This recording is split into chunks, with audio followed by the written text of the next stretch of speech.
First off, if you're talking about Bo online, you're a coward. Absolute coward. And we know what he's made of, and we don't really care what people have to say. So, Dragon Slayer 69 with his 7-Eleven Slurpee in his mom's basement, I don't give a shit what he has to say, right? And Bo doesn't either. Yo, what's up? It's Chris Simms. It's Chris Simms Unbuttoned. Connor Rogers is here. Yes, Dragon Slayer with the Mountain Dew straw in your mouth in mom's basement is not here, right? We try to prove that guy wrong all the time here. They're the idiots out there. I'm with you, Adam Troutman, that set the bad narrative things every now and then. But off of that, like a rare day, really like in a long time in our football life here where it's like, there's no question anymore. The Kansas City Chiefs are not one of the better teams in football. Right. The Kansas City Chiefs are in danger of not going to the playoffs in the AFC.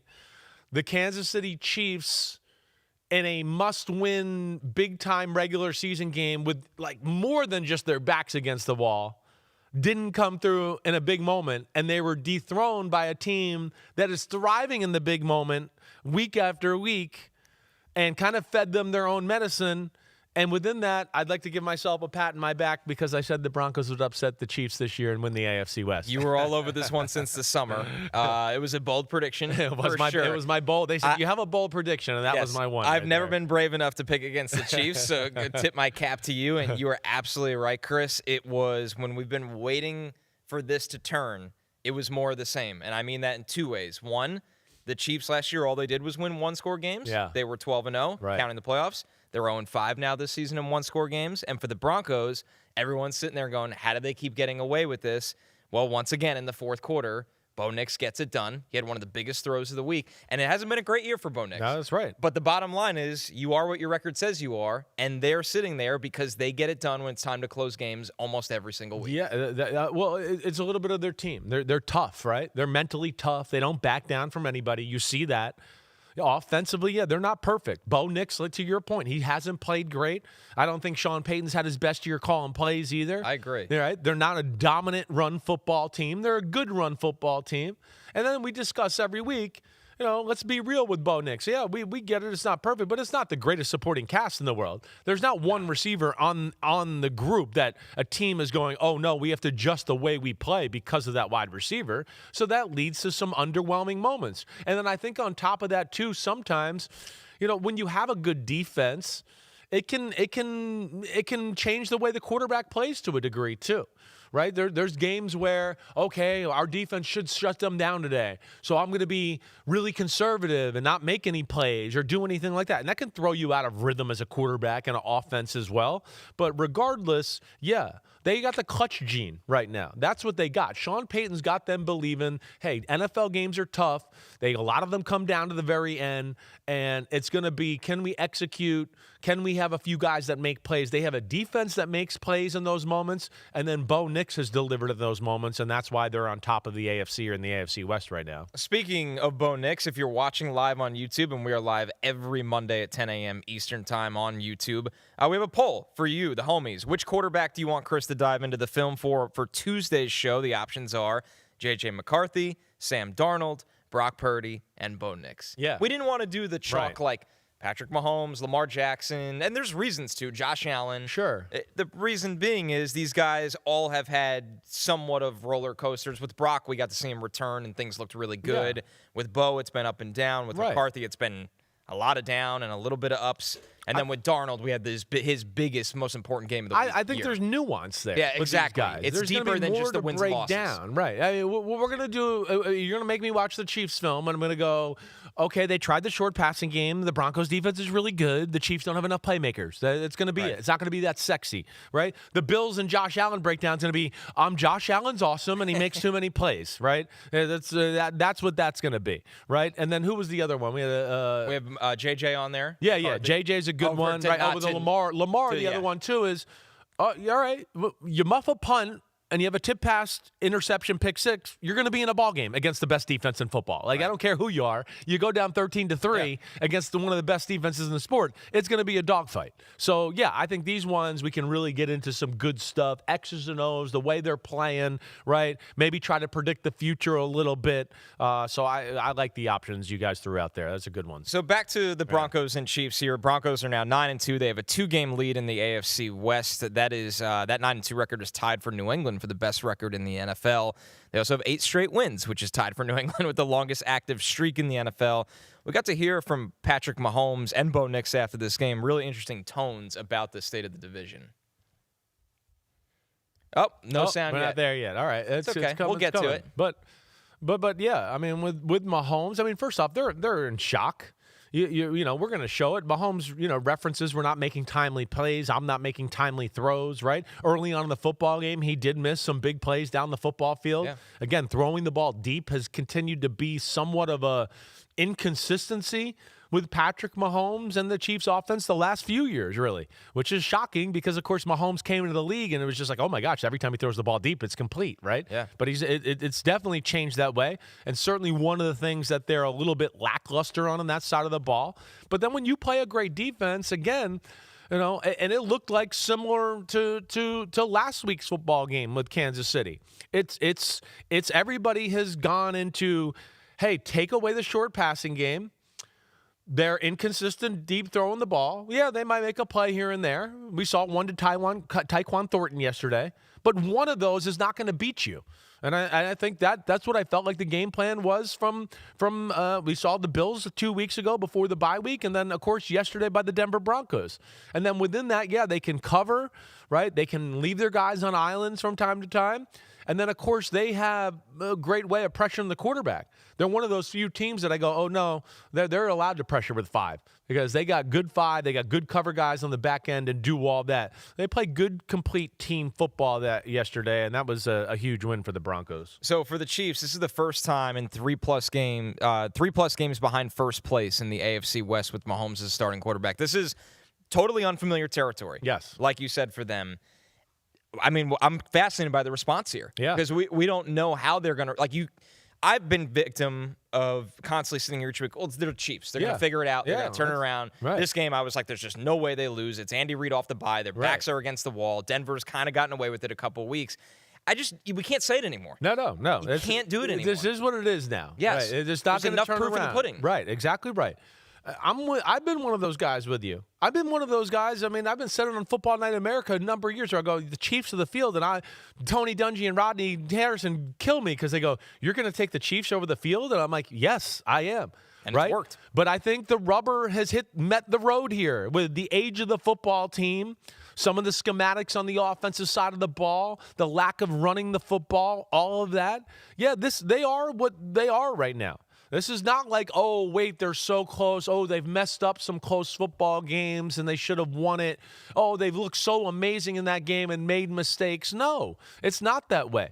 And I think, like you've heard me say, too, I don't think their defense is as dominant.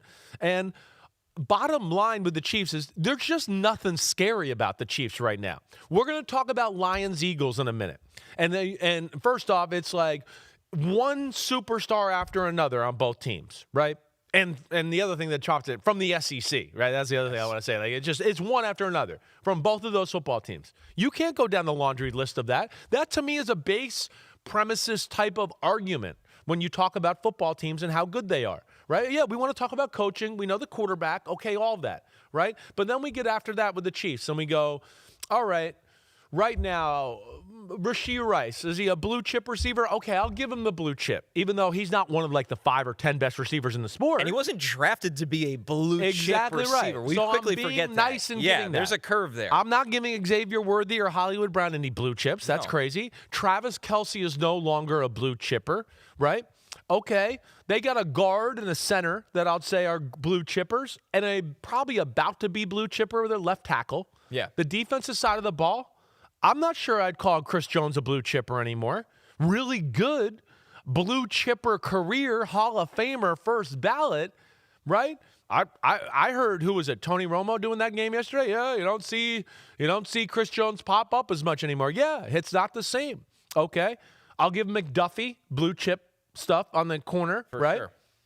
Karlaftis, I don't think I'm going to give a blue chip. Really good player. Good player. Right. There's a big difference of blue chip and good player. That's what I'm saying. They have a lot of good players. Like Leo Chanel to me is a good player. Right. But not enough blue chippers there. So you couple all that there right together. And again, we could go back to the Chiefs in the early years when they were going to Super Bowls, the first Super Bowl, and no, there'd be way more blue chippers. It's not even close. It's not. So within that, and then I go, okay, we can't run the ball, right? The scheme itself, I believe the league has caught on to the Chiefs a little bit and what they do. I think they're going to have to reinvent themselves on the offensive side of the ball to a degree. So with all of that right there, yeah, that leads to a 5-5 football team that the teams in the NFL also have seen them lose other close games, and they go, what? Once one team or two teams start to do it, everybody starts to look and go, what are we scared of? We can beat them too, right? And I think that's where we're at a little bit with the Kansas City Chiefs right now. It is crazy that we're here. And on the Broncos side of it, because I do want to get back to them and give them some credit. Yeah, and I know you do too, because you were as excited about this team as anybody during the preseason. For Bo Nix, 8 career fourth-quarter comebacks. That's most by a quarterback in their first 2 seasons since 1950.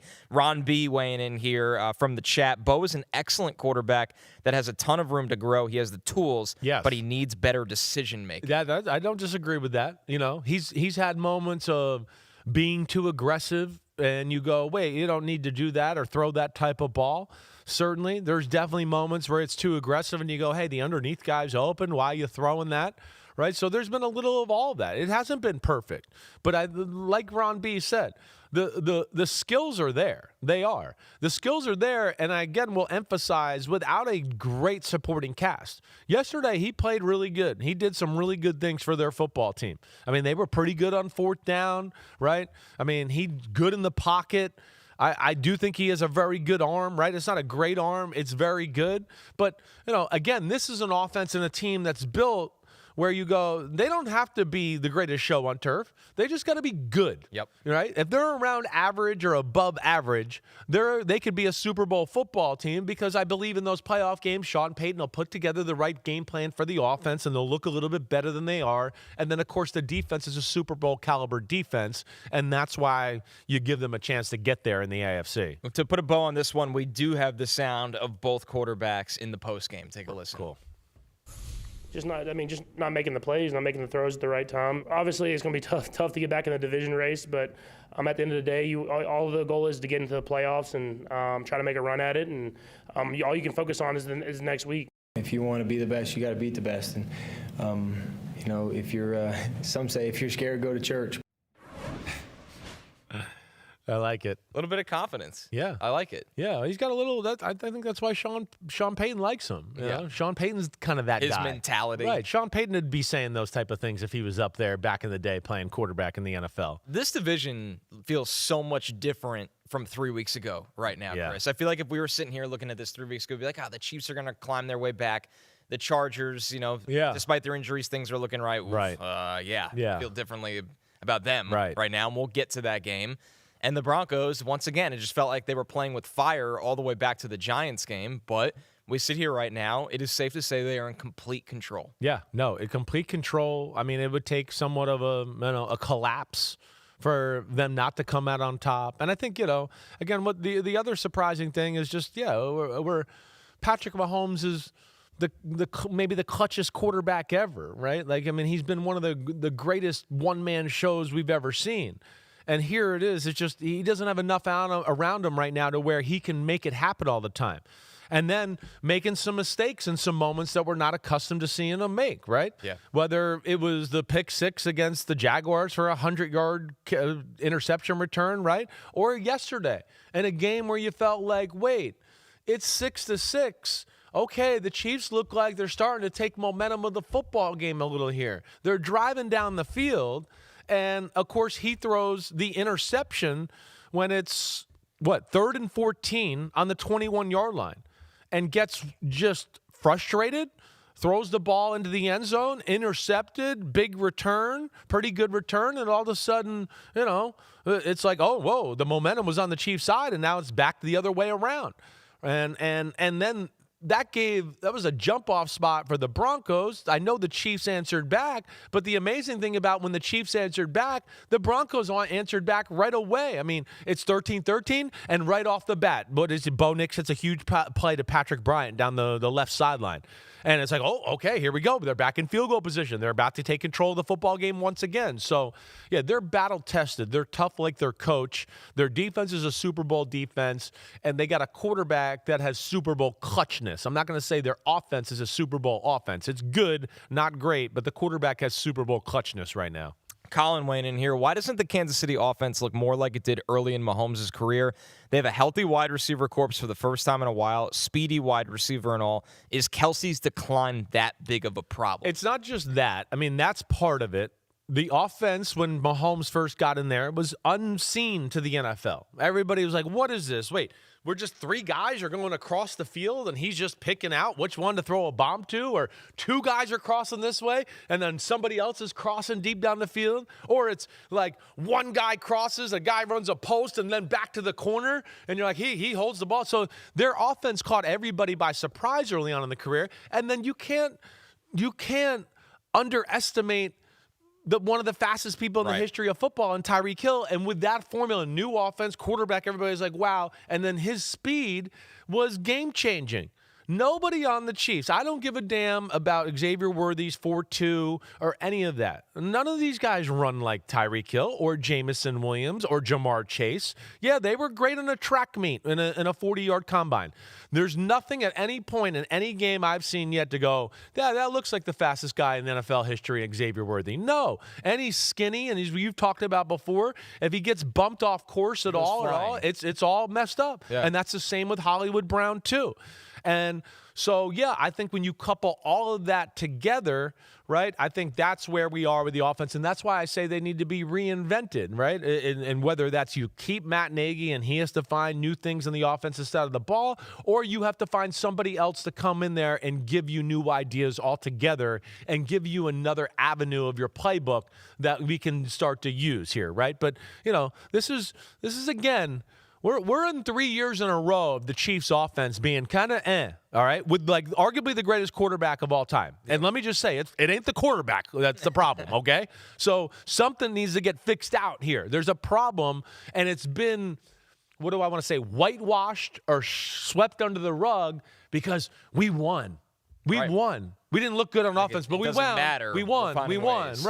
Right. And, you know, that's where I think they're going to have to go back to the drawing board at some point. All right. I'm sure we'll be talking about the Chiefs plenty more this week, but we're going to move to the Bills beating the Bucs 44-32, a game that felt closer than this score, but there was 9 different lead changes in this game. But at the end of the day, the Bucs got Josh Allen, is what I would call it. Yeah, it's a great way to put absolute peak. Second career game with 3+ touchdown passes and 3+ touchdown runs. Otto Graham is the only other player to do that in a game in NFL history. That's counting the playoffs. The Bills are 15-1 at home since the start of last season. That's including the playoffs. 9 games with 350+ total yards this season. Of course, that's the most in the NFL. So, I mean, I didn't see anything from the Bills' defense in this game, Chris, where I'm like, okay. Yeah, right. But you're going to lose games like this to Josh Allen when they had no answer. There was times where he'd hold the ball for 7 seconds, he'd make 3 people miss, then he'd end up back where he started in the pocket and chuck the ball all the way down the field. It's amazing. He's incredible.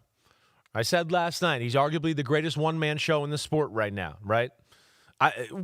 We're watching John Elway in the 80s right now. We're watching John Elway in the 80s, and I say that for all these reasons. One, because John Elway is arguably the greatest quarterback of all time, too. You could put him in that conversation. If you said, no, I think John Elway's the greatest quarterback, I'd go, I don't think that's crazy thought. Right. It's right up there, right? So we're watching a guy here that is so phenomenal, first ballot Hall of Famer, one of the greatest quarterbacks we've ever seen, just like John Elway in the 80s, who's on a good team, but everybody thinks it's a Super Bowl team because the quarterback is so good. And that's what happened to the Broncos.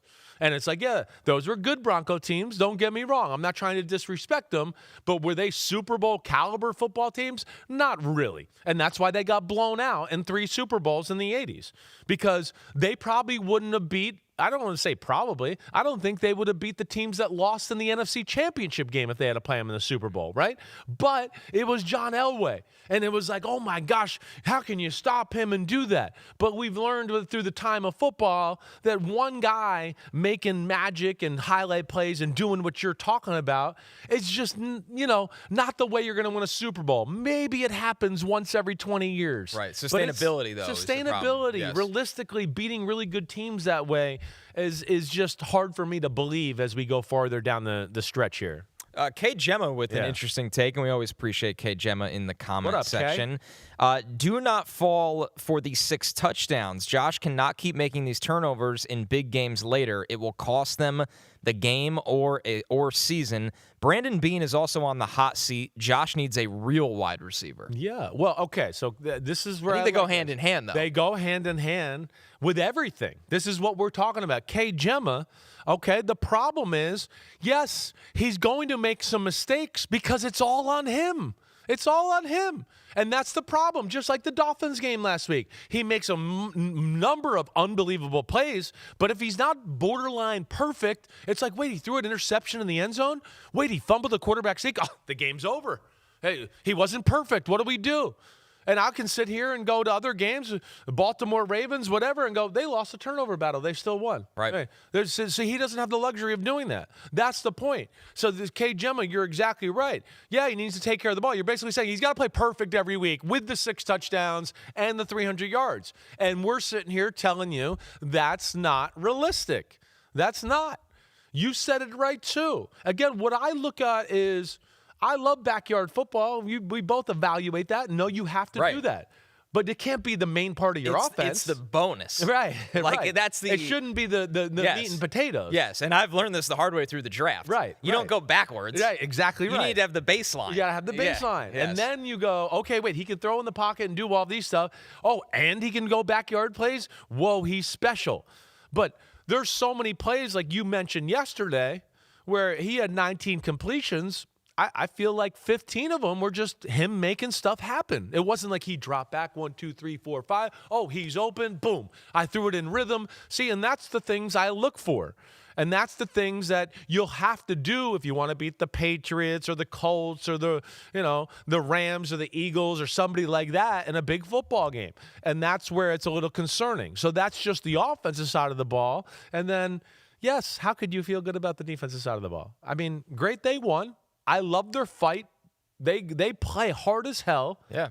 But, again, 200 yards rushing. We had runs yesterday where I was in the viewing room in Philadelphia going, Sean Tucker ran 25 yards and didn't get touched. Right.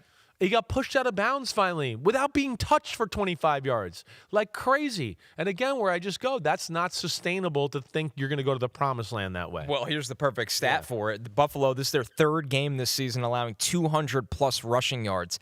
They're 2-1 in those games. It's crazy. When the rest of the NFL does that, they're 1-16. Wow. The Bills are the only team that can even think about getting away with this. And I agree with you. You won't get away with it from playoff game 1 to the Super Bowl. No. You might do it once. Right. I'll tip my cap if they give up 200-plus rushing yards every playoff game and win the Super Bowl. That's right. So... If they give up 200 rushing yards, it has to be a game like Baltimore last year in the playoffs, so then you have to cost 3 turnovers, right? Right. We need Mark Andrews to fumble in the middle of the field. With an egregious mistake and drop. Right. We got to have that. We got to have Lamar fumble and drop a ball, right? We got to have Lamar throw some dumb interception, right? So that's what we're talking about here. Yeah, so that's crazy. It's not a Super Bowl defense by any stretch of the imagination. So we'll see where it goes. Listen, if they can go to the promised land this way, I'll sit here and tell you, wow, this is amazing. They're doing this. There will be an outlier. It's not going to be like something we've seen throughout history. And, yeah, the defense, as we've talked about, just like the other, it's again, not enough big-time football players. And the Bucs, with the run game and what they did, was fun to watch yesterday. But even with them, they have a lot of the same concerns the Bills do. Yeah. The Bucs have the same kind of concern. The Bucs, I came away from the game yesterday going, man, the Bucs need their weapons back on offense because they can't depend on the defense to go, oh, we'll win a 2017 game. Their defense is just not good enough this year. They're another team. You'd go, yeah, for a team that's kind of in the Super Bowl window in the NFC, I'm not sure there's enough difference makers on their defensive side of the ball. That's what would scare me. Right? You run the ball. There's always big plays in the pass game. We talked about it with the Patriots game last week, right? And that's what you worry about the Bucs, and that's where you go, man, if they need Chris Godwin's, they need Mike Evans back, they need Bucky Irvin, because those are three guys, again, in a game like yesterday where you go, they would have made a few plays too, and maybe instead of losing 44-32, it would have been 47-44 Bucs, right. or they lose 47-44, right? You know, you get the gist of what I'm saying here. And this is so easy to do in hindsight, but I did feel it in the moment. Right. Todd Bowles can't punt with 7 minutes Thank left you. on Thank 4th and you. 2. You can't do it. You can't do it. You can't give the ball back to Josh Allen, and it's not like, well, that could have gone 50-50. No, it never does. Everybody does this. They punt, they give Josh Allen one more possession. It's not even fair to your defense at that point. You're not going to stop them. The extra 40 yards you get from the punt, it's Baker Mayfield in the fourth quarter on a 4th and 2. I want the ball in Baker Mayfield's hands, not my defense that's given up 37 points already. I'm glad you brought it up. I was going to go there. So good that you did it. It's horrible. It was well. Listen, I'm one that's kicked the ball most of the time. Yes. And especially when we're in defensive struggle type of football games. But to your point, this was not a defensive struggle. This was, since the second quarter, nobody stops anybody. Everybody's going up and down the field. So you thought here with Josh Allen just going up and down the field that you punt him and all of a sudden, like, the defense took the magic pill this one series and was like, now we can stop him, right? Like, no, you can't. So totally agree with you. That was shocking to me in the moment. Shocking. You can't do it. Because, I mean, we're in an era right now where people go for it all the time, even when it's like 6-3 football games like over in Spain yesterday. Yesterday was the worst form of it. The worst. There was a lot of From 9 a.m. till we went to bed. There was a lot of it. Horrific fourth down decisions. Unbelievable. Yeah. But this was a game where I was yelling about this with Devin McCourty. I mean, of all games, we're going to punt the ball. Right. Here's the one that's the shootout that nobody stops it, and you're going to punt it. And, yeah, I thought that was an egregious mistake. I'm totally with you, Connor, and I said it on PFT today, and I almost forgot, so thanks for bringing it up. For the Bucs, back-to-back losses for the first time this season. Like I led with at the top, it just feels like they got Josh Allen in this game. Their defense does have problems. One more comment here from the homies. J3SS3H says, the Bucs were using third-string running backs to break through the Bills' run defense and score on them. The Bills would get destroyed in the playoffs by teams who actually specialize in running the ball. I mean, like if they play the Colts, I get really worried about it because the Colts can do Taylor both, show. right? They Yeah, can do both. that's a good point. You know what I mean? So you just go, what are you going to stop? Well, and there's a world where they do play the Colts. I know. So those are the teams you do worry about. Like we've talked about, the teams that have some balance on the offensive side of the ball are scary for the Bills. When they can play a team like the Chiefs where they don't have to worry about the run and they can play all pass defense, then things are even. But when it's the other way around and it's like, whoa, they can really run the ball, it really compromises them. And we've seen that come about, like you said, 3 times for 200-yard games here this year. Over to the NFC where we had 2 high-stakes matchups. We start with the Rams win over the Seahawks 21-19. Of course, came down to the wire. The missed field goal at the end by Jason Myers. The Rams are 8-2. They have a 1-game lead now in the NFC West thanks to this game. The Rams defense, 13 points per game allowed during this 5-game win streak with 11 takeaways. Matthew Stafford is 6-0 in his career versus Seattle since joining the Rams. But it wasn't that easy, this one. Not at all. I mean, first off, just off the heels of what we're talking about, I go, what do you think the Rams would have beat the Bills by if Josh Allen threw 4 interceptions against the Rams, right? Those are the litmus tests I do in my brain when I think about that. And I go, that would have been a disaster. Right? But the Seahawks and the Rams are both better than the Bills as complete football teams. And like you said, they both have better coaches. They have undeniable. And they have better talent. Yeah, they have better talent. And and you look at that yesterday. I mean, you said it right. I mean, the Rams defense, big time, making plays, pressuring Sam Darnold. Right? They're a fast defense. They're fast up front. They're fast in the back end. They made some plays on the ball and all of that. But I think the crazy thing to me is, even with all that, and I think you were going the same way here, is it's 4 turnovers, and you still got a chance to kick a game-winning field goal to win the football game? To me, that says something. The punter won them the game. Basically. Without the most perfect punt I've ever seen in my life, incredible? I don't think they win the game. I mean, that was incredible. It was like he hit the bocce ball. He was like, I'm going to hit the bocce ball and knock it out. I think the broadcast called it a hole-in-one. Is that what they did? And I was like, that's exactly what it was. It was. But yeah, to your point, the Rams are a complete football team. They are that. But yes, like this shows you how good the Seahawks are. I thought the Seahawks would lose just because it's their first real big game as a team, right? In the Mike McDonald era. Like, oh crap. Like, we could be the number 1 seed. And like, oh crap. Like, everybody's watching us today and we're kind of under the microscope a little bit. I know the Broncos Chiefs game was on too. I get it. But still, we were all tuned in. It was big. It felt bigger. This could be for the number 1 seed and all the NFC. So yes. And then you look at it and you go, man, the Rams only had 1 drive the whole game. The whole game. They drove the ball 1 time. Everything else was because of turnovers and getting the ball in favorable position. I mean, their first touchdown was a 4-play, 3-yard drive. It took them 4 plays to go 3 yards, right? Then they put together 1 good drive at the end of the first quarter. After that, like you said, it was tough sledding. You know, there was a few plays here and there, but yes, this Seahawks team is for real. They are for real. But as we know, the Rams are for real too, and they can get it done a number of ways. I think that's what's awesome about the Rams. We know they can beat you in the pass game.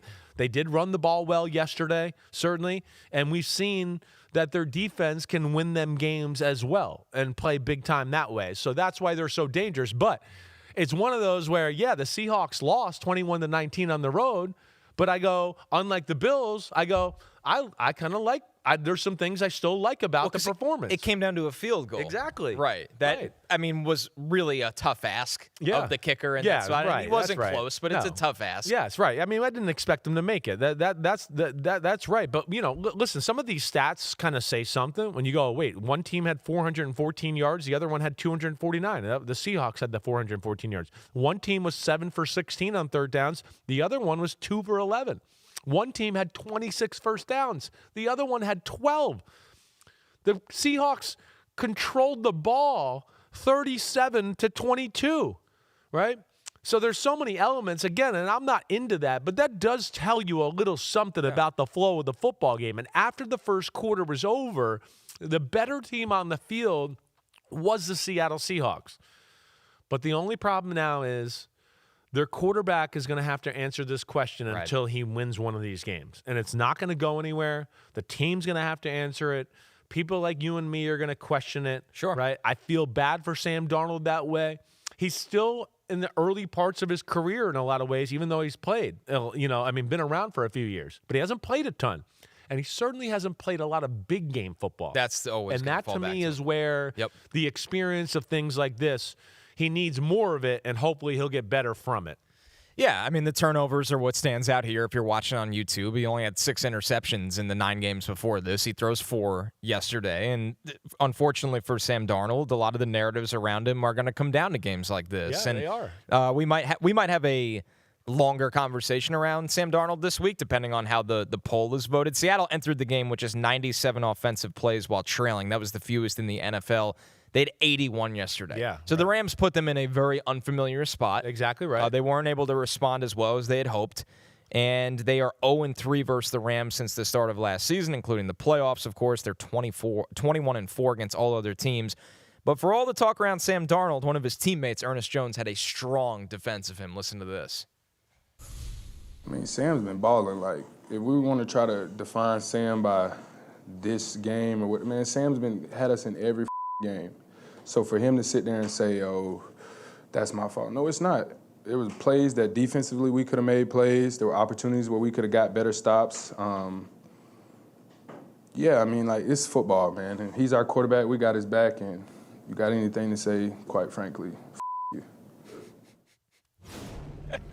I love it. That was awesome. I love it. Yeah. Well, you know, that's what a good leader should do. That is.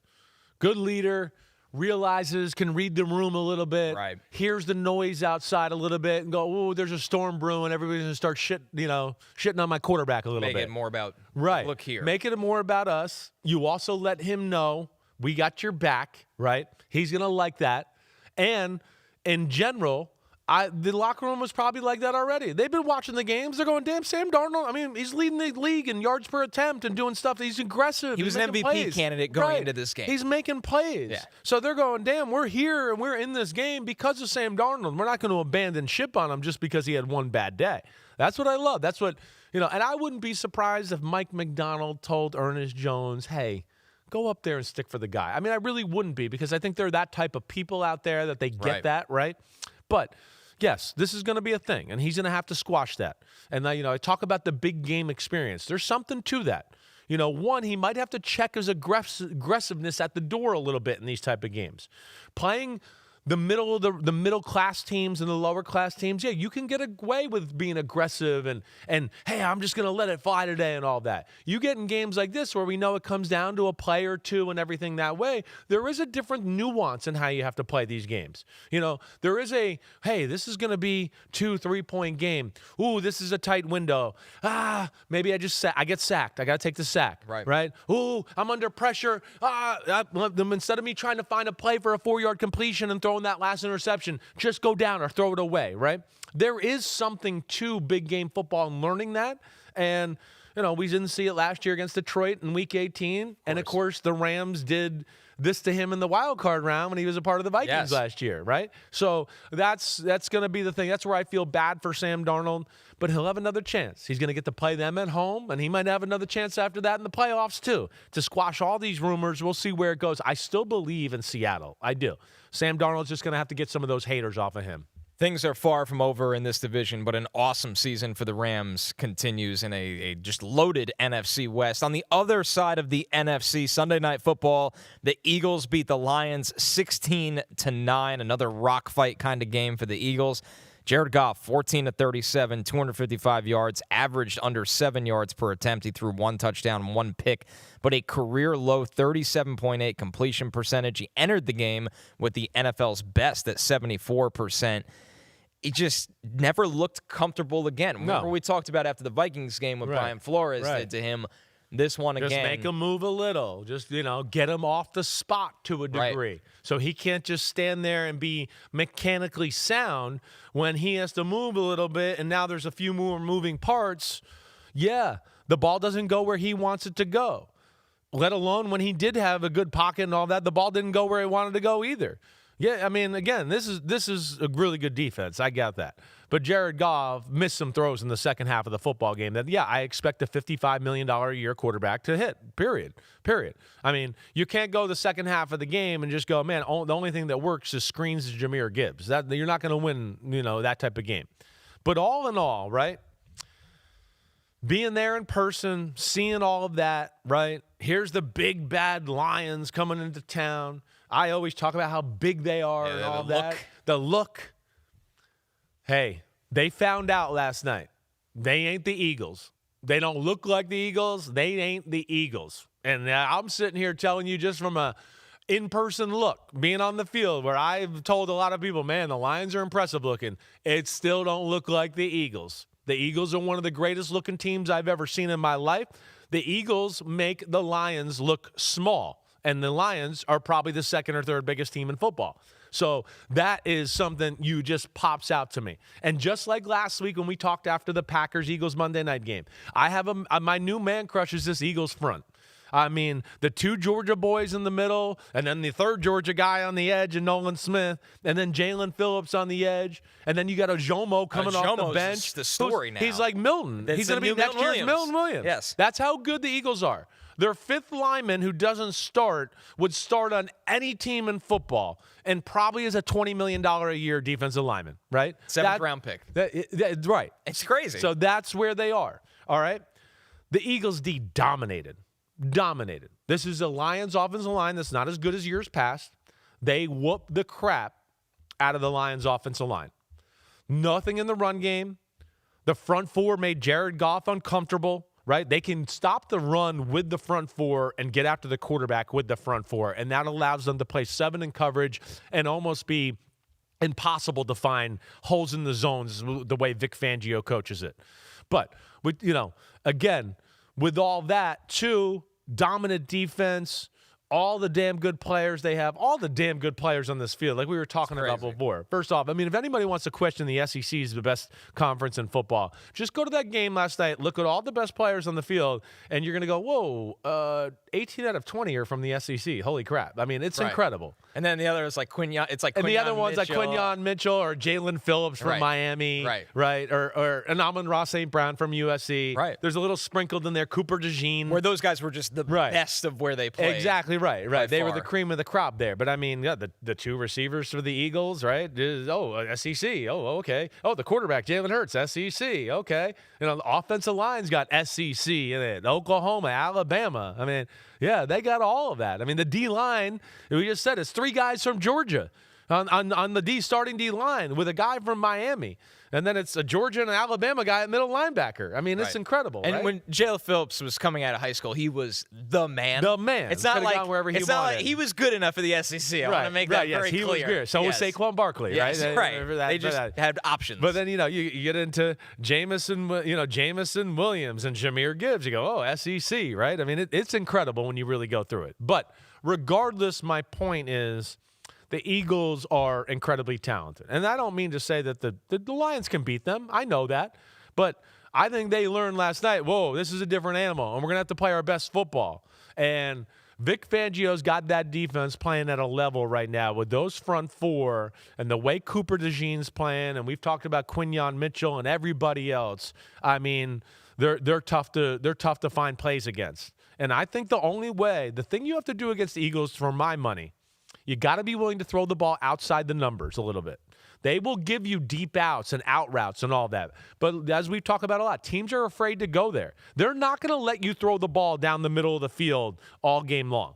Vic Fangio's smart. He's going, every team in football, like we talked about with the Chiefs before, is trying to throw crossers and posts and deep crossers and double crossers over the middle and do all that. Vic Fangio's smart. He's going, I'm taking that away. That's the thing in football right now in the passing game. I'm not going to let anybody do that.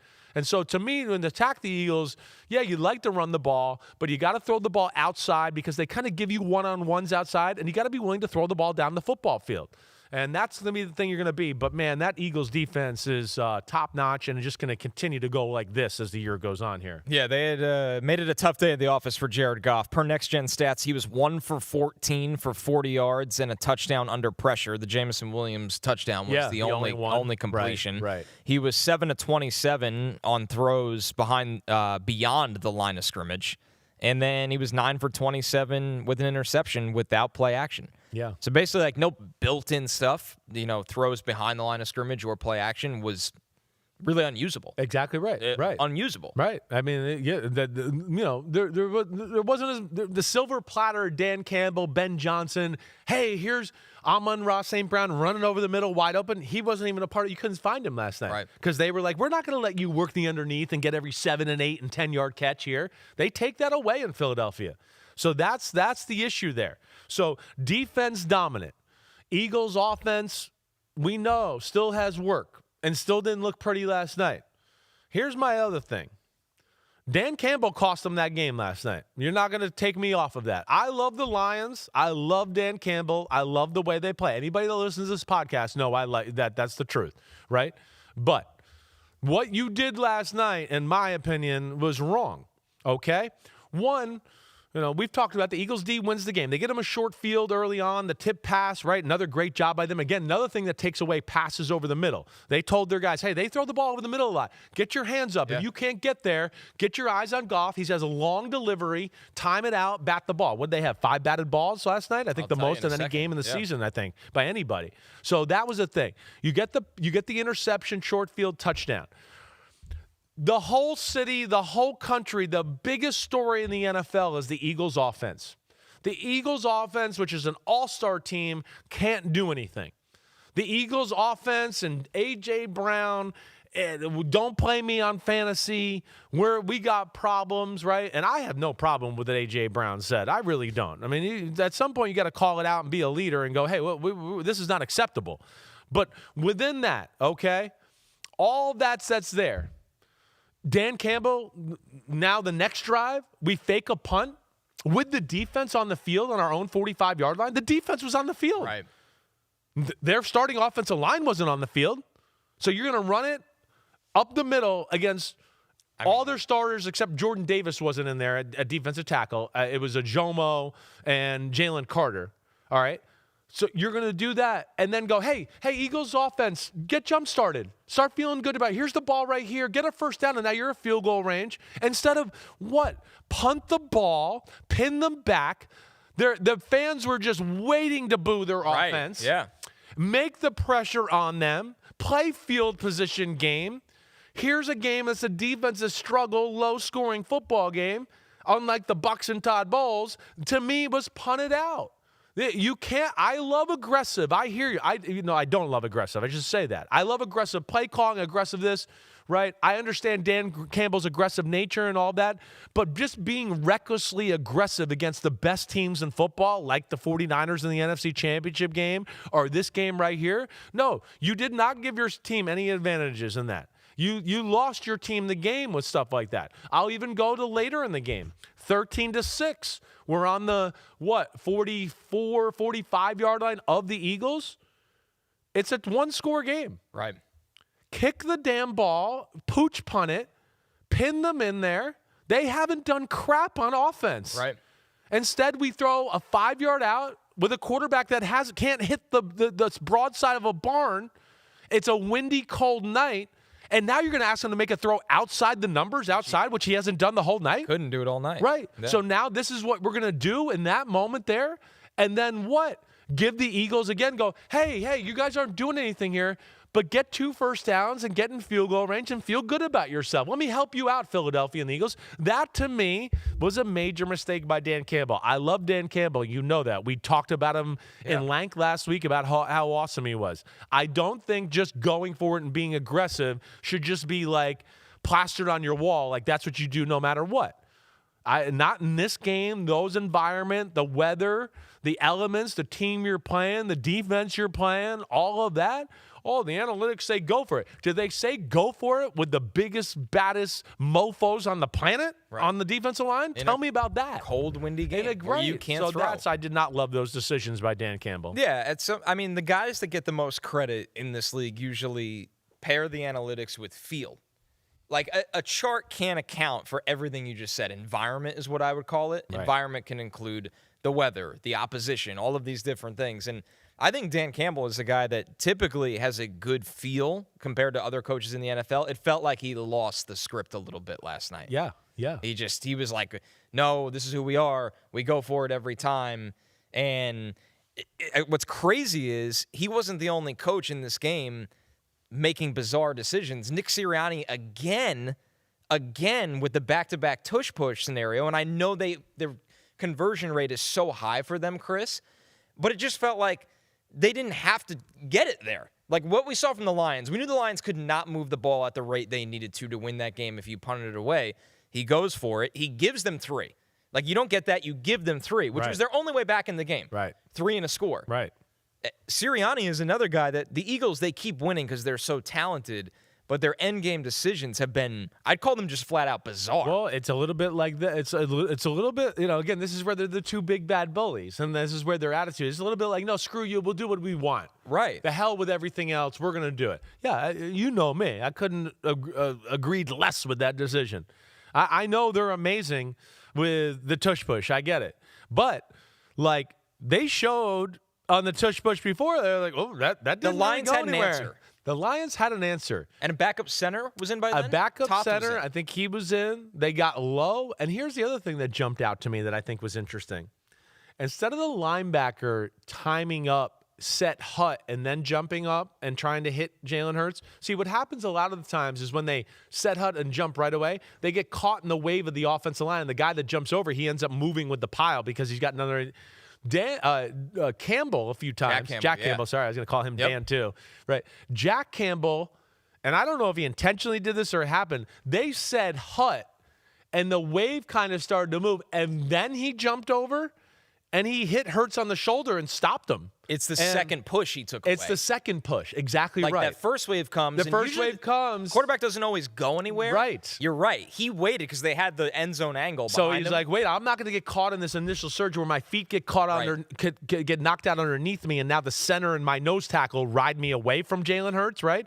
He kind of waited for them to start that movement and then jumped over them where his legs didn't get caught up in it, and he made clean contact with Jalen Hurts. I just thought that was interesting, but regardless to your point, why would you do that? What are you doing? Your defense is dominating. They can't complete a pass. Nothing. Why would you flirt with, hey, here's an opportunity for you to come back and make this interesting. Here's an opportunity for now you to get a field goal because you're in field goal range, and now put all the pressure back on my dysfunctional offense, right? And that's what's amazing. As good as the Eagles played and did all that, they make that mistake right there, and then there we are. And there we are, and you go, oh my gosh! I mean, here it comes. The Detroit Lions might get the ball back. It's 3rd and 8, and of course, I got just what I wanted. I tuned in to watch the referees dictate the game and not knowing the rules of the NFL once again. The refs are having the worst year of their career by far. It's egregious. We could have a whole show tomorrow on just shitting on the NFL referees. I mean, in every game. Every single one. There is so many bad calls right now. I don't ever remember it being this bad. And that one was absolutely pitiful. I mean, Chris Collinsworth, I give him a lot of credit for saying it, right? Yeah, he called it how it was. He called it how it was. And he knew right away. Yeah. He was like, if anything, it's an offensive push. If anything. And that's exactly what the replay showed. Exactly what it showed. Exactly right. And then what I don't get too is, again, we're in an era where under 3 minutes of a football game, the referees never throw a flag now. And now here we are. This is the play you chose to call the flag on?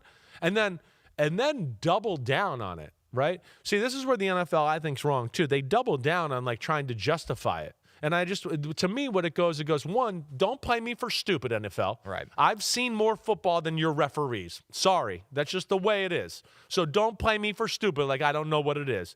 Second of all, you look stupid and you look like you don't know the rules of football by trying to double down and tell us that you think that's pass interference. That drives me crazy. There has to be more accountability. That whole process needs to be blown up and rethought. But that was a horrible call. It doesn't take away, though, that the Eagles were the better team on the football field. Absolutely. It doesn't take away from the Eagles at all. And I had, even if they got that stop, I'm not going to lie, I had zero confidence Detroit was going to go down the field. I'm the same kind of way. But you still wanted to see them They try. deserved the chance. Right. They deserved the chance. Well, with Detroit, because you're just like, well, I mean, Jahmyr Gibbs could catch a ball and just make one guy miss, and all of a sudden they could score. Jamison Williams, same thing. Absolutely. So that's they where deserve. You're like, because Jahmyr Gibbs on a few of those screens in the second half, you were like, is he going to go to the house? Like, holy crap, he's going to make the whole team miss here? Like that. So that's where you were like, you gave them a chance, even though, you didn't feel like they could sustain a drive and go down and win the football game. My two takes on that is, one, I felt awful for Rock Ya-Sin. Yeah. Because he did enough to get his defense off the field. And that's not a guy, it's not like Surtain, it's not like Sauce or whatever corner you want to say. Like, Rock Ya-Sin, he deserves better than that in that spot, considering how his career has gone. The second thing being, it makes you wonder, if the refs aren't good enough, and let's just sit here and admit they're not good enough, then with 2 minutes or less, it needs to be reviewable. It does. I don't need it the whole game, because we already saw that experience, and it wasn't a fun one at all. The year pass interference was reviewable. Under 2 minutes, because they're either afraid to throw the flag, so it leads to missed calls, which I'd rather that, or they throw the flag, and in 20 seconds, a review back to New York or somebody there goes, nope, pick it up. It can't happen. And what fan would be like, wow, I hated that? Yeah. There's not a single fan. They just want you to get it right. Right.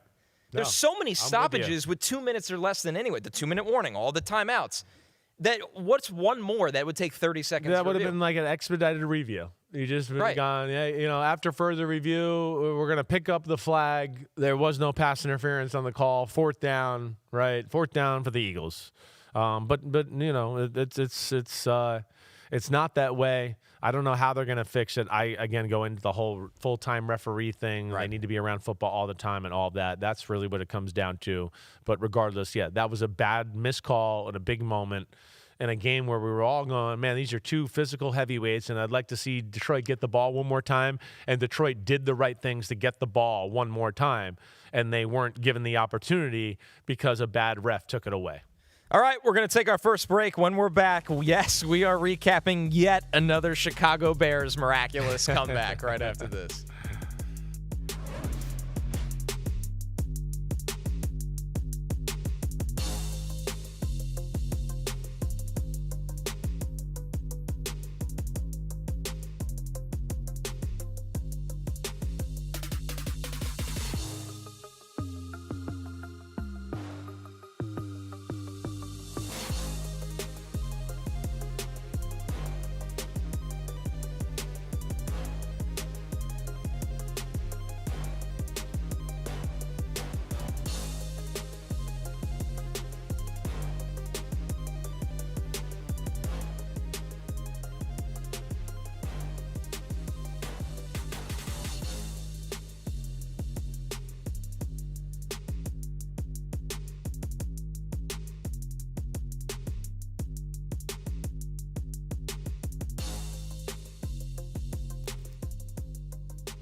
It's time for Give Me the Headlines, presented by Hyundai. And yes, the Bears do it again. They beat the Vikings 19-17. Chris, what's the headline for this one? Dancing Bears, baby. I mean, they're one of the great shows in sports right now. And then, I mean, if you saw Cairo Santos after the football game, which I didn't really get what the hell he was doing here, but gritty skull dance, amazing. That is pretty good, incredible. I knew it had to be some kind of gritty. But I didn't catch on to the clap. I didn't get it either. And, I'm there with Maria Taylor and Devin McCourty, who are a lot cooler than me, right? That's not Jason Garrett. He wouldn't know that. But so those two, I always look at them and like, what is that? And they're like, I don't know what he's doing. She said on the broadcast, she's like, I'm not quite sure what that was. Is. Right. I wish you would have had Pete Demolita just to let us know on that one. But,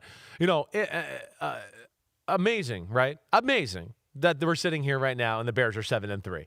In a lot of ways. And you got to give credit to the head coach. I think that's the first thing. Without a doubt. He's instilled a toughness and an edge about their football team that they didn't have. They were in a number of games like this last year, and they would always come out on the other end. Now they're coming out on the right side of things. That's the big thing. So a little bit like the Commanders last year, they believe, or the Broncos this year, they just believe, hey, if the game's close to the end, we got the magic touch here to make it happen. So yesterday wasn't real impressive. It was impressive because their D played pretty good. Caleb Williams, still a young quarterback, he was not great. You got the sense yesterday that Ben Johnson didn't totally trust him. That's what stood out to me. He knew when to put the training wheels back on. I think so. Yeah. I mean, when they went on their 15-play, 74-yard touchdown drive, they ran the ball 11 times on that drive. And because it was a little shaky at first. So I think he was like, all right, let me just calm this down. I believe my defense can stop Minnesota's offense because he knows, hey, it's basically a rookie quarterback over there in J.J. McCarthy right now. So they played the game the right way. Their offense still isn't perfect. They still are relying on kind of big plays. Caleb doesn't take advantage of the system in totality there. Right? But all in all, I think it's going in the right direction. But, yeah, with some of those mistakes and just the punt return, right? I mean, the punt return was the thing that changed the football game because you went, man, McCarthy's all over the place with the ball.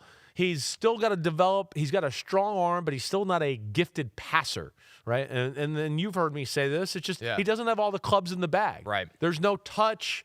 There's no flick of the wrist. There's no sidearm. It's the same throw every throw, whether the guy's 5 feet away or 50 feet away.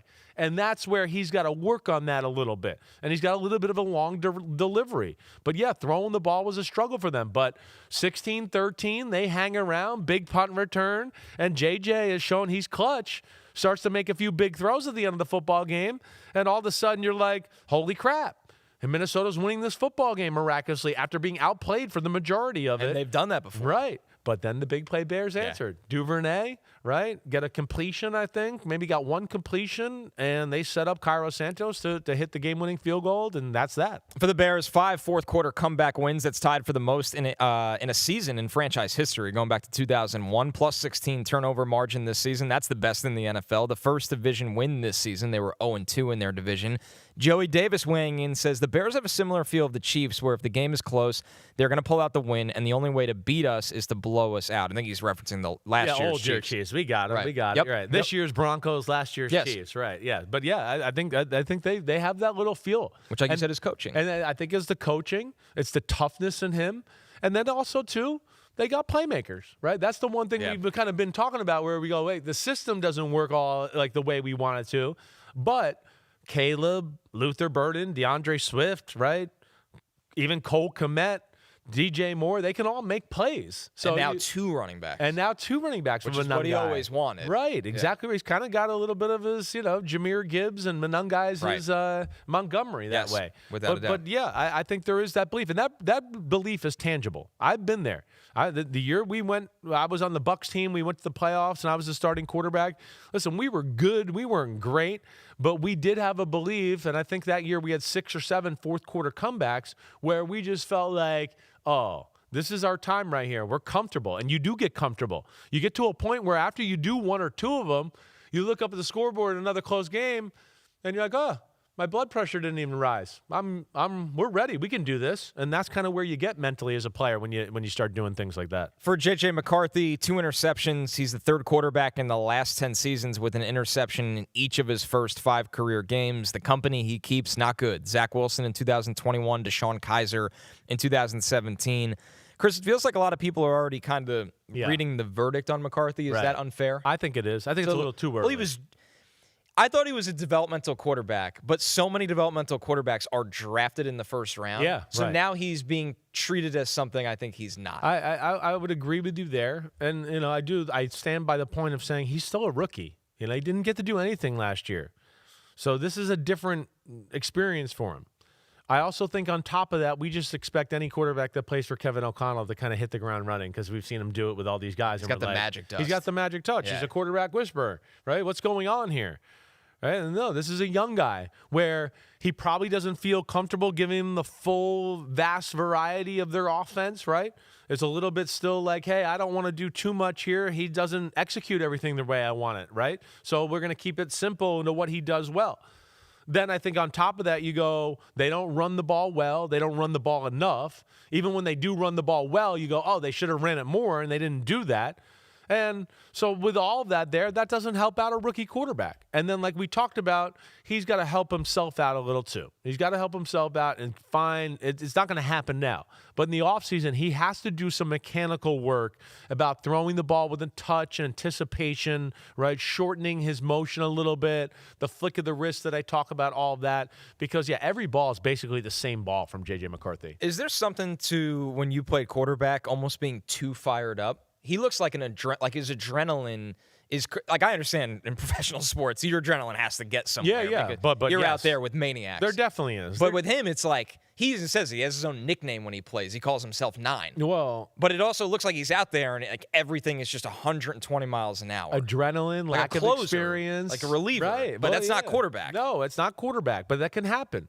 Remember, you probably have seen the old NFL clips with Brett Favre. Yeah. They used to be like, hey, no more rocket balls. Because early in the game, he was juiced up, and he just, you kind of think you're going normal, but you don't realize you're like, oh, my gosh, this is awesome. And you're kind of going at a faster level to where you think, hey, I threw that ball smooth. But you were really like, wow, oh, my gosh. And then, you come over to the sideline, the coach is like, why'd you throw that so hard? Right. And you're like, I don't know. It just there's 80,000 people, and people are trying to knock my head off, and it came out hot. Right. So there is some of that, and that's where the experience and calming down. And Justin Jefferson, even at one point, me and Florio read his lips on the sideline. And he said to J.J. McCarthy, "Just relax." Like he said that to him. Right, so he's got to get there. This is a process. I think we are overjudging it, though, for a guy who just played 2 games, got hurt, and now has only been back for, 3 games now? Right? I mean, we're talking about a guy that's like in the 6th game of his NFL career here. Let's not, decapitate him and throw him to the wolves quite yet. Our next game, the Ravens beat the Browns 23-16 in a kind of a rocky road of a game. What's the headline for this one, Chris? Ooh, the escape from the lake. It really was. I mean, there is the mistake by the lake, and that's the whole Cleveland Browns organization. But this is the escape from the lake by the Baltimore Ravens, which used to be the Cleveland Browns organization. Right. How it all goes full circle. They escaped all the way. They were like, we're actually getting out of here and going to leave you with the Browns juju, and we're going to change ourselves to the Ravens. Wasn't a beautiful game by the Ravens, but when you muff a punt in your own 10-yard line and then you have a tip pass interception, pick 6, I don't care who you are in the NFL. You're down 13-3 on the road against a team like the Cleveland Browns with that defense. It's going to be a struggle. You make 2 mistakes like that early on in a football game in the NFL, I don't care who you are, you're going to be in a dogfight. And that's really what it boils down to, because it just took a while for Baltimore's offense to find a way. And we know, that Cleveland Browns defense is awesome. It's amazing. It's amazing. And Myles Garrett's insane. I swear he's gotten better the last 2 years than he was, when he was 27 and 26. 4 sacks again. It's incredible. I hate to say this, though. He's starting to feel like Angels Ohtani. Oh, yeah. Where it's like, when you watch We're wasting this, right? When you're watching the Browns, you're like, this is one of the most remarkable humans I've ever seen play football. And then another year goes by, and you're like, oh, man.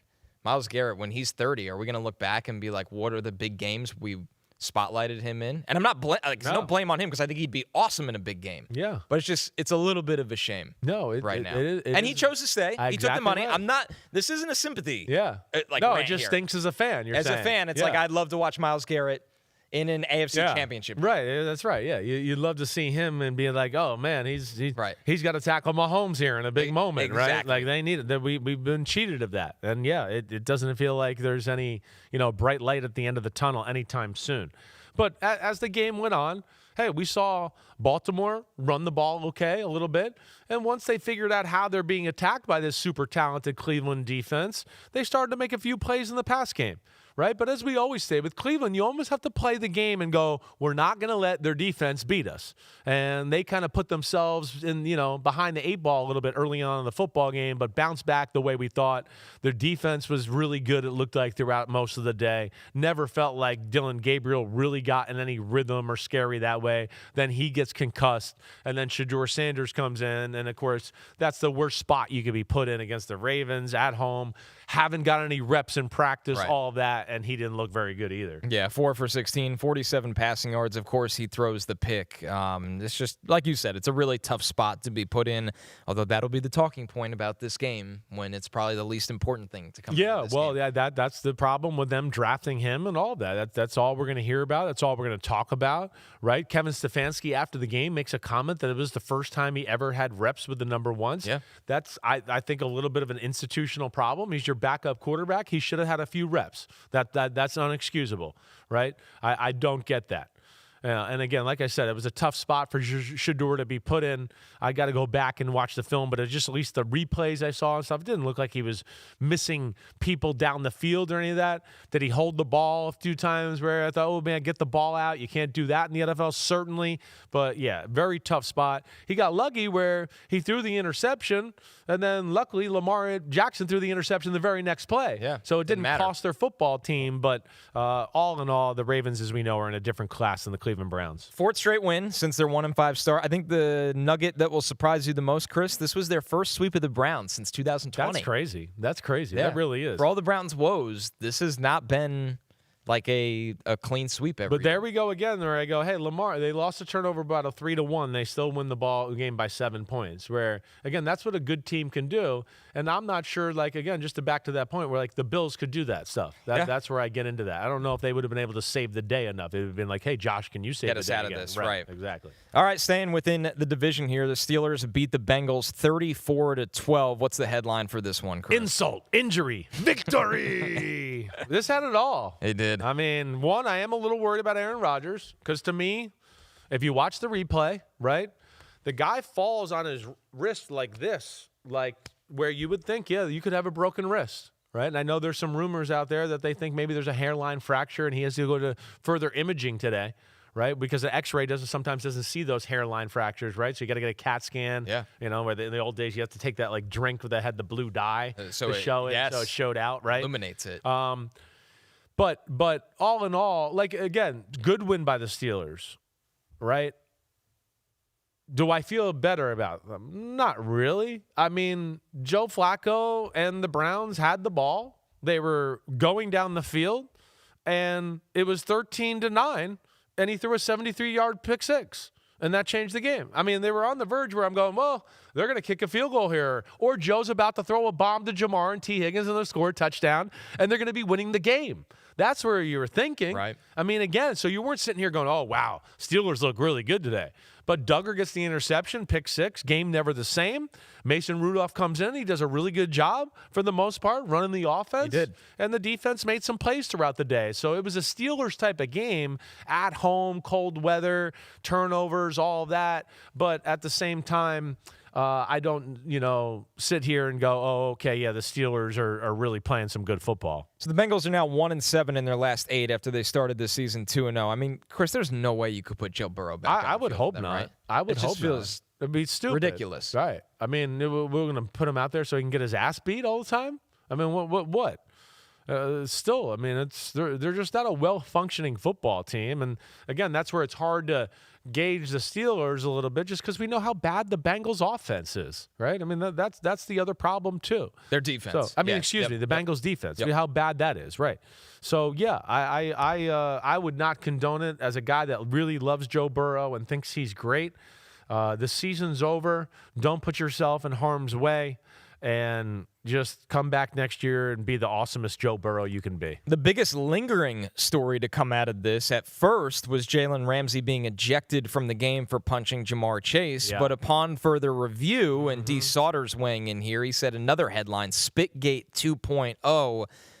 Check out this. It's pretty clear. Yeah, it's clear. That Jalen Ramsey was provoked. And I just can't believe this is even a thought from someone, especially after we've already seen the punishments for this action. I just, as a human being, forget punishment, action. It's just like unfathomable. It's crazy. First off, it's like such a no-no in the NFL world to do that. It's the ultimate disrespect. It's the ultimate disrespect anywhere in the world, right? I mean, I'm disappointed because I love Jamar Chase. I've been around him a few times. I think he's the man.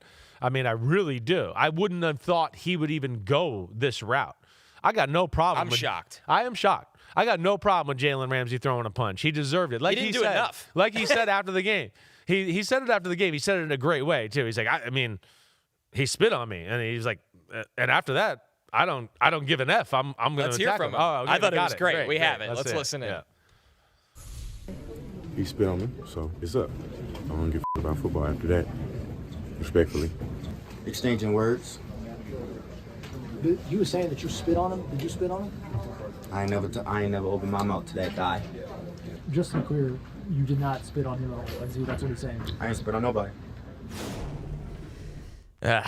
The problem is there's 4K cameras everywhere in the world these days where you can't. It's too obvious. Jalen, and I would imagine this isn't Mike Tomlin this has isn't Ramsey's the Zapruder back. film and JFK assassination. All right, we got really cameras everywhere here. Okay, the CIA didn't take cameras away from innocent bystanders on the sidewalk and go, hey, we got to have those, confiscate those. we got enough here. We got enough. We're going down the road today. Yeah. We got enough here. All right. So, I'm disappointed in that, and I'm disappointed. Yeah, Jamar Chase, he's lying out of his ass right there. He really is. Yeah. Well, the body language was also. Yes, right. He kind of looks to the right, not good. both times. Not good. Jalen Ramsey's response was awesome. I mean, it really was. I mean, like you can tell he's still fired up about it. Like I don't give a damn. All rules are off after that. And I'm like, yeah, you're right. All rules are off. He said it's not about football. That's another one where I'd love the NFL to look at that and go, you know what? He did punch him.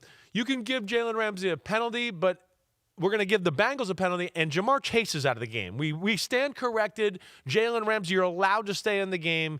You are in your right to throw a punch there after somebody spits in your face. That's another one I'd like to see them get involved. But regardless, yeah, that was a big story, and, man, Jamar Chase is going to have to hear those questions all week now. It makes me even more impressed with Dak's reaction.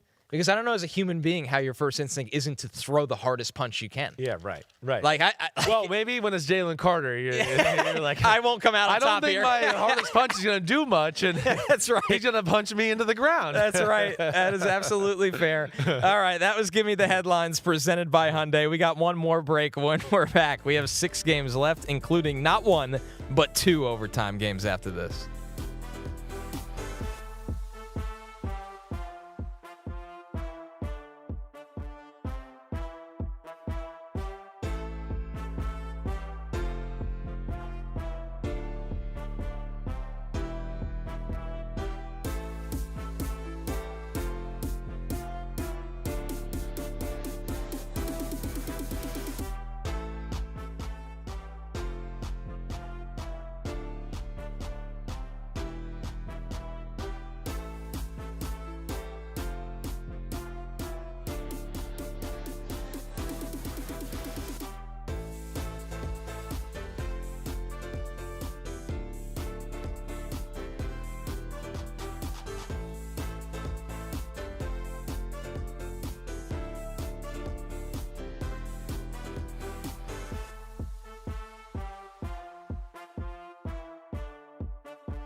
It's the NBA on NBC Monday. Bucs Cavs, 7 p.m. Eastern Time. That's exclusively on Peacock. Coast to Coast Tuesday on NBC and Peacock. Grizzlies Spurs at 8 p.m. Eastern Time, followed by Suns Blazers for the late crowd. Let's keep our Week 11 recap going. The Panthers beat the Falcons 30-27 in overtime. The Panthers just they have something on this Falcons team, and Raheem Morris after the game really put it all on him. Listen to this about his thoughts on him and the lack of leadership. Not good. You know, we've lost a bunch of games in a row in tight moments, and you got to find a way to win those games, man. Like, it definitely is on me. There's no such thing as a losing team. There's only a losing leader, and I'm the leader, and we lost. It's about as that's strong. Like, you don't have to do that. No, it is. That's actually almost self-incriminating. How do players feel when they watch that? Well, they're gonna actually like that he said that in a lot of ways. It's gonna make the players actually feel sorry that he's taking such a blame there. First off, Raheem's a great leader. He's a great communicator. I'm sure there's some things he'd like to do a little different, right? And maybe he has to approach things a little different. I don't know what they are, right? But that's the one thing that I know he's good at is talking and being available to players, right? Maybe does he need to be tougher on them? Maybe. Maybe that's something it is. But, yeah, that's going to make guys go home and go, man, like I like Raheem. I like my coach. I don't want him to get fired. damn, I don't want him to take all the heat. We got to start playing a little bit better too. But yeah, are we at a point in the season where that can change around? I don't know, because they obviously got some issues as we saw yesterday, and they're 3-7, and things have gone totally in the wrong direction in the last month of football here. Yeah, for the Falcons, the first 5-game losing streak since they lost 7 straight from 2020 to 2021. Michael Penix left the game in the third quarter with a knee injury. The early report from this morning, it's potentially season-ending. He'll be seeking a second opinion, but it's not encouraging.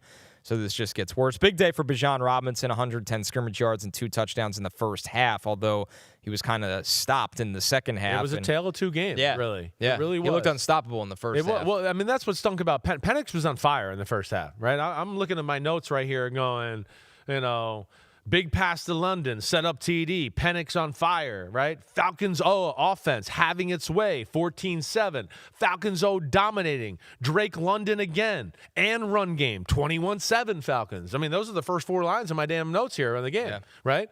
But then it all starts to change, right? I mean, he got hurt. Yes, we got that. But for the first time, I think, in my life, I started writing down Bryce Young on fire. Looked amazing. Panthers passing game unstoppable, doing whatever it wants. 36-yard pass to Leggett.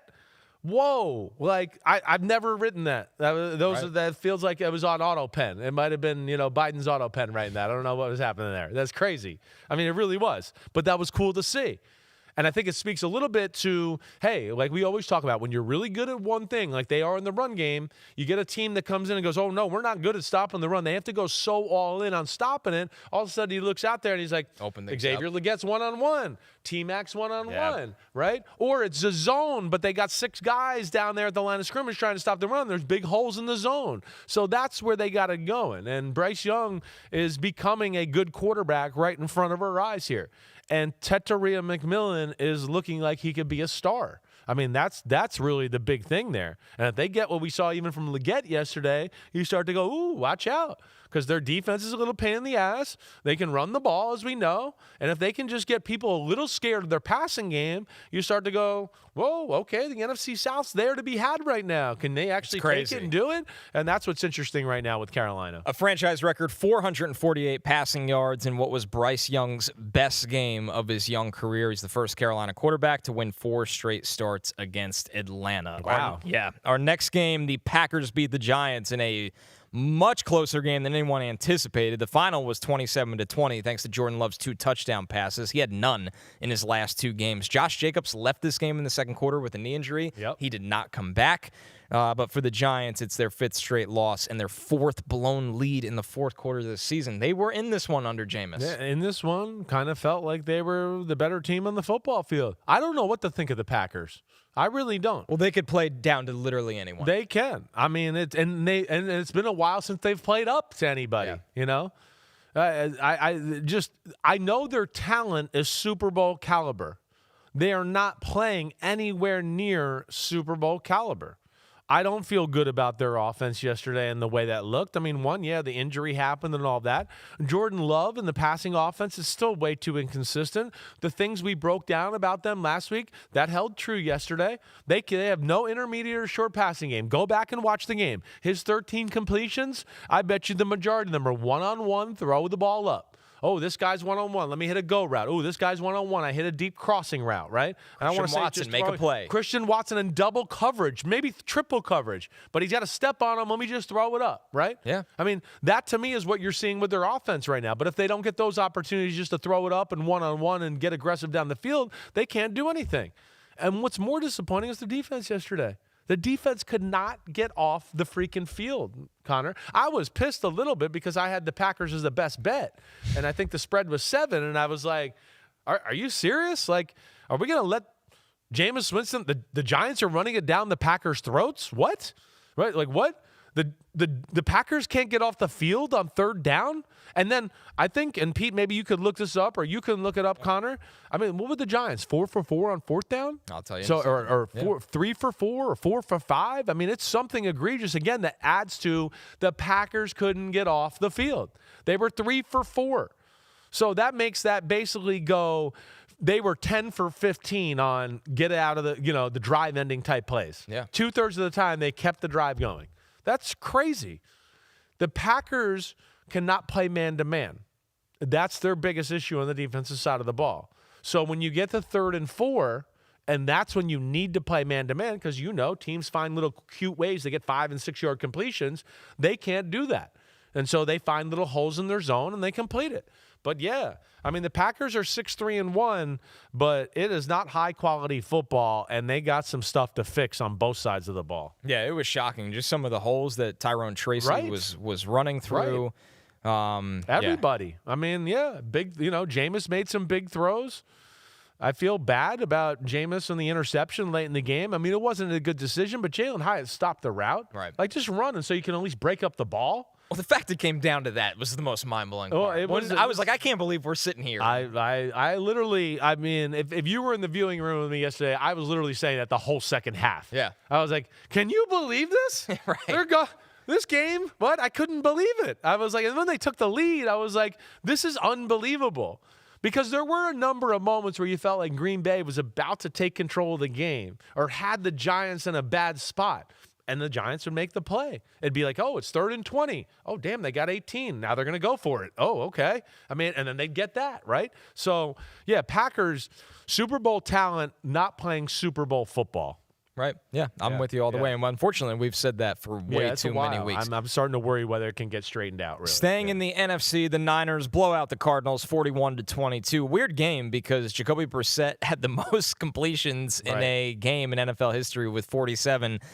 But it just really didn't matter. The Niners were in complete control of this game. They were out in front very, very early. Brock Purdy's first start since Week 4. He's now 2-1 on the season. The Niners sweep Arizona for the first time since 2022. The Arizona defense had zero answers for Kyle Shanahan's attack. No, exactly. George Kittle's wide open. Right. Juwan Jennings. McCaffrey. Yeah. Had Pearsall back, right? So at least they had some guys there.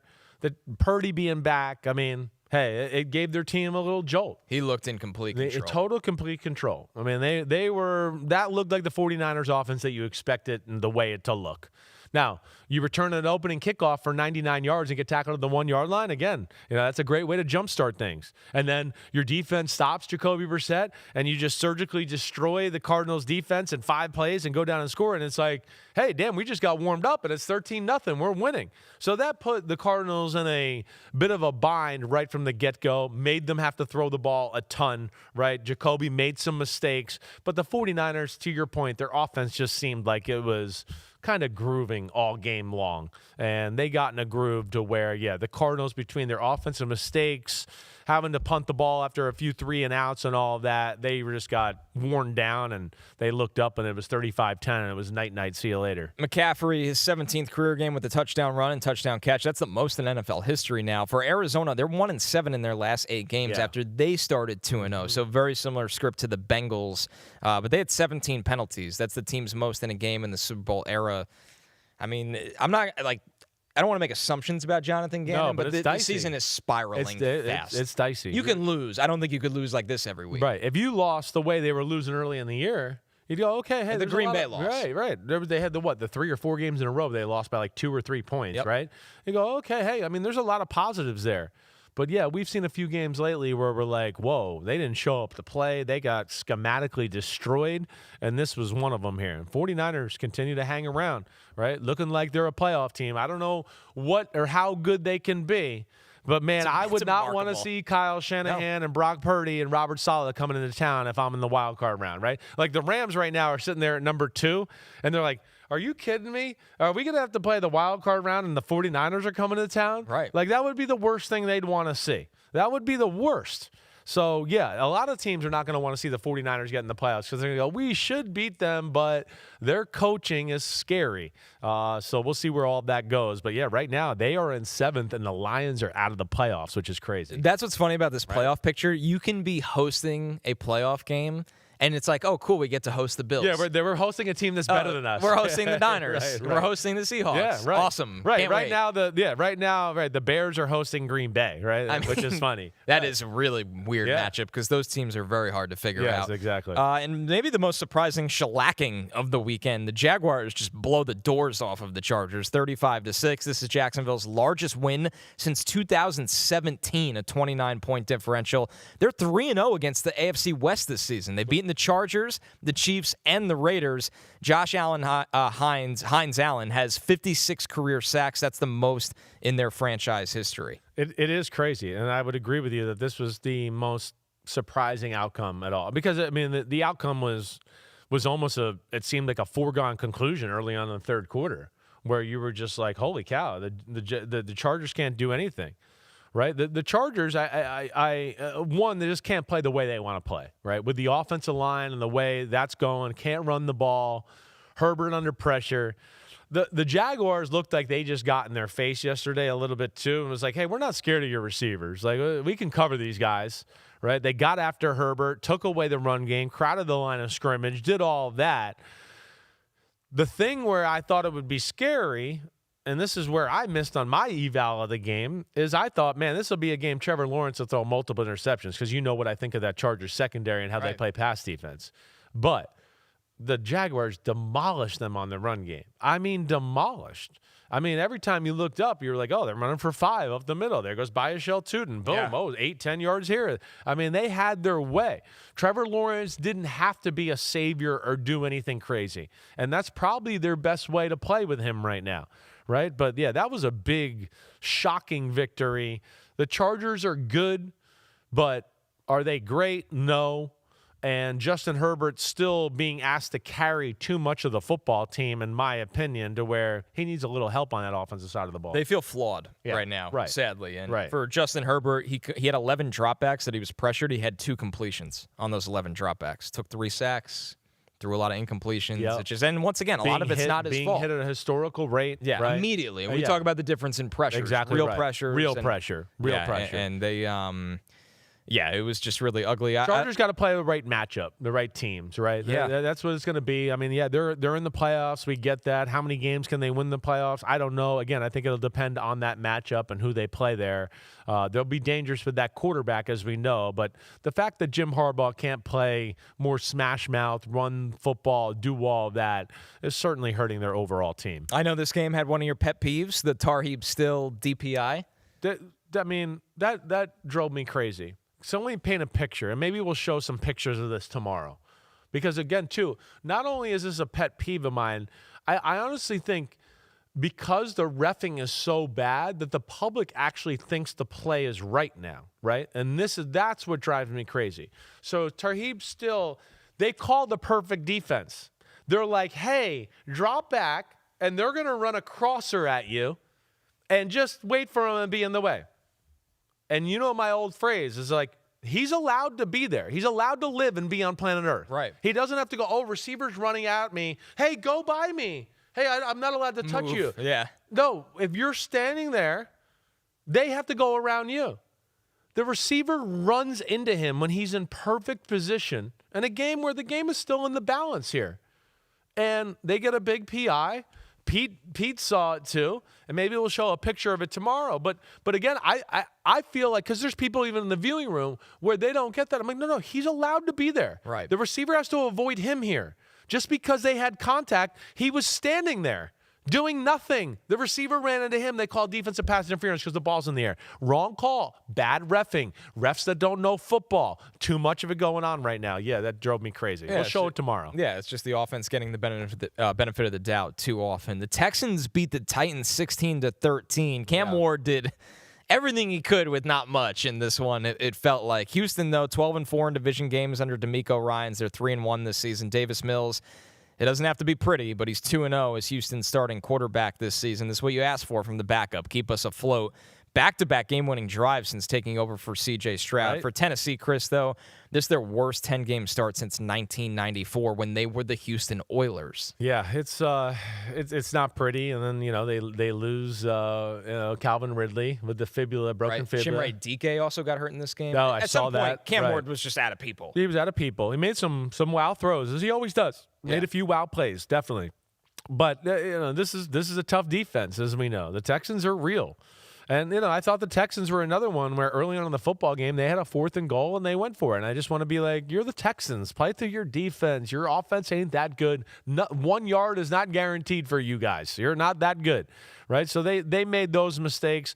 But regardless, tough football game where Davis Mills, in big moments, moved the ball and did what he had to do. But, they're still not pretty on offense, that's for sure. And just like we were saying with C.J. Stroud, here's a game. The Titans' defense is good. Right. They're one of those that we always talk about where you go, they're good. If their offense just wasn't off the field every 3 plays, they'd be statistically in the top 10 or 12 in the sport. But the dam breaks always week in and week out. And this was kind of the case of this one. Slowly but surely, Davis Mills got in a rhythm. And, it was hard for the Titans to keep pace. But, he makes the big play, big throw. They score. And you go, oh, my gosh, are the Texans going to choke this off? And, of course, like you said, Davis Mills makes the big plays. In our last game, the first game of Sunday morning in Madrid, the Dolphins beat the Commanders in overtime 16-13, the first ever regular season NFL game in Madrid. It was the 5th ever international game to go to overtime. Back-to-back weeks they've gone to overtime. The final international game of the season, Chris. How many 4th down go for it's in this game? This had it all, though, between the 4th downs and the bad interference calls. Yes. Like where Mike McDaniel, rightfully so, is screaming the ball's uncatchable. I mean, there was some bad. This was not a pretty football game by any stretch of the imagination. Mariota throws the interception, right, in overtime, and of course that lays it on a silver platter for the Miami Dolphins. But I think my big takeaway here with these are 2 teams that are not going to the playoffs, anything like that. I do like the fact that again we see Miami Dolphins are still fighting under Mike McDaniel. Certainly haven't chalked it up, ran the ball pretty well. The scary thing yesterday was it was Dan Quinn's first game as a D coordinator, and just like we saw with Dan Campbell last week, right? It's hard because, and this is what scared me about this game, and I said this on the Thursday Pick Pod, you don't know what you're going to get on the defensive side of the ball, right?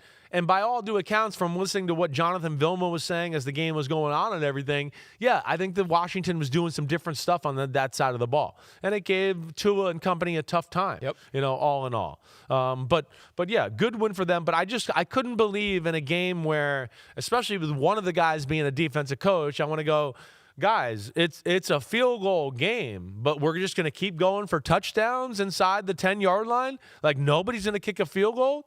Like, you take some of those away and go, no, we didn't go into overtime. You won the game in regulation because you didn't go for it. I'm at my wit's end with it a little bit. The last one was nuts. Stupid. With Miami. Stupid. Not only did they make the decision to go for it when you haven't been good in those short yardage situations against the Commanders, right? But also the play call. You're Mike McDaniel. You have more horizontal concepts and stress the edges, and you run the most traditional interior run and just get smashed behind the line of scrimmage. When either take the 3 points or it's your best 2-point play package. And not run your up the middle and do that. I know you're running the ball good, but you're right. I would have expected more of a creative design run, something that way, but not just running up the middle. I just couldn't. Yeah, well, that's, bad teams do some dumb things. Bailed out because it didn't matter. No, bailed out, didn't matter. Marcus Mariota makes the interception, right? And, I can't remember what I saw with a quote. I think it was Jonathan Jones after the game. Jack Jones. Jack Jones, He right? called his shot. Jordan Brooks said, Jack's exact words were, y'all stop the run. Mariota's going to throw me the ball because he can't throw. That's what he said, and that's what happened. Yeah, well, that's kind of the MO on Mariota a little bit. Like, if you make him throw in the pocket enough times, he's going to miss throws and he's going to make some bad decisions. That's kind of what reared its ugly head. I'm still amazed at how fast he is at his age, but regardless, Dolphins go to 4-7, Commanders 3-8, and they're done for the year. So that's night. We'll see you next year. Commanders, you're in Giantsville and just going to be playing some football for nothing now. We're done, right? That's it for us. We hit them all? That is it for us. We still have the poll open. So once again, one final reminder before we sign off here, as you see it right there. Which quarterback do you want Chris to dive into the film for our Tuesday show? So Bo Nix and J.J. McCarthy are leading it right now with Sam Darnold in third. All right. All So right. I guess, Brock Purdy, maybe we'll give it a couple games. Yeah, right. We don't need to dissect that. That was a butt whooping.